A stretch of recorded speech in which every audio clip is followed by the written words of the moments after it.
The third disruption in 100 years is here now.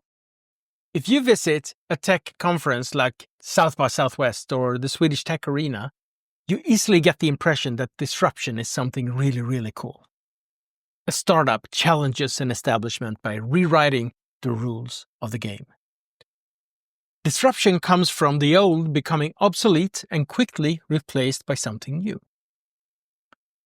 For the people and companies that are in the old system, it's anything but cool, of course. For them, it's life and death. But for the entrepreneur, the investors, and those who drive the disruption, it is cool. 100 years ago, there was a disruption of the horse and carriage.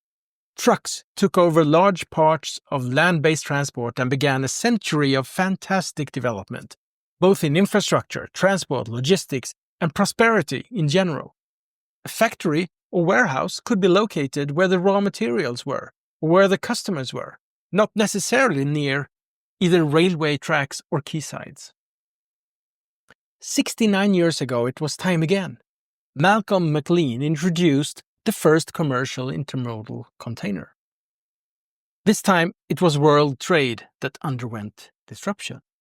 By using a standardized box that could be handled and transported with standardized equipment, a system with gigantic economies of scale was created. The bigger the ship, the better.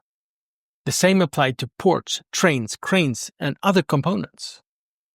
More and more containers to share the fixed resources led to very low marginal costs. In the 1990s, computers began to become so good that they could be used for commercial purposes. The disruptions were frequent in the following years. We've all observed this: the banking industry, the music, hotel, taxi industries, just to name a few. But what happened to our freight transport then? Well, there was no disruption. You could possibly say that we computerized the system we had built up during the first 70 years since the arrival of the truck in the 1920s. And really, when was the last time you were surprised by something in the transport industry?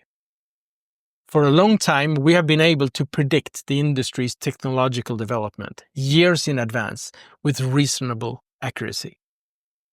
Maybe a little bit confrontational, but you could say that the transport system is essentially controlled by a large spreadsheet.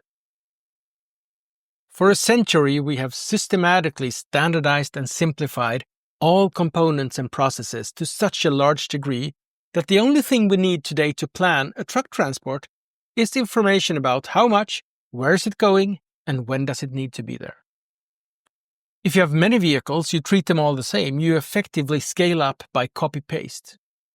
A fleet of 100 diesel trucks is not really more complex than one of 10 trucks. It's more complicated, of course, but the basic planning is the same, just more of the same. A spreadsheet where each new vehicle is a new column. And the vehicles are essentially independent of each other. They live their own lives and generate profitability on their own merits. In a previous video, I talked about electrification as a shift in the balance of power in the transport system. Transporters are gaining more and more power over their own energy supply at the expense of energy companies. But the change we are facing, it's much bigger than that. For the third time now, in 100 years, we are now seeing the beginnings of a true disruption in the transport system. Because a fleet of electric trucks is not a collection of independent columns in a spreadsheet. The more vehicles you have, the more complex your planning becomes. Each individual vehicle also requires knowledge and control over significantly more variables, in addition to how much, where is it going, and when does it need to be there. What's the weather like? Is it windy? Who's driving? When and where should I charge? How much should I charge? With what power level? Will someone else be standing next to me and taking part of that available power? These are just some of the questions that must be addressed in order to be able to plan for one electric vehicle. If you don't have it figured out, it will show up red in your books right away. The reward, however, is that in 5 years' time, your vehicle will have a lower lifecycle cost compared to an equivalent diesel truck, provided that you use it correctly, that is. And this is where the disruption comes in. It's not the electrification by itself, although it's the driving force.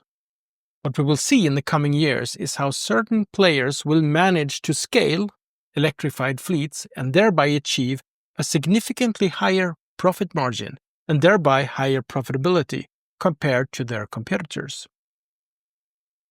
These players will, out of sheer necessity, need advanced digital infrastructure, artificial intelligence, and an ability to play a very large optimization game, whose complexity increases with the number of vehicles. No more spreadsheets, now we're talking about real AI. Us nerds in the field have been waiting for this for decades to see the true digitalization of the logistics system. The potential has been known for a long time, but conservatism, low margins, and risk aversion have kept us stuck to that spreadsheet. We will not be able to scale electrified freight transport without AI. And those who understand this will also be those who find this development cool and exciting. The others, well, they will be disrupted, and that's probably not as fun. Thank you again so much for listening.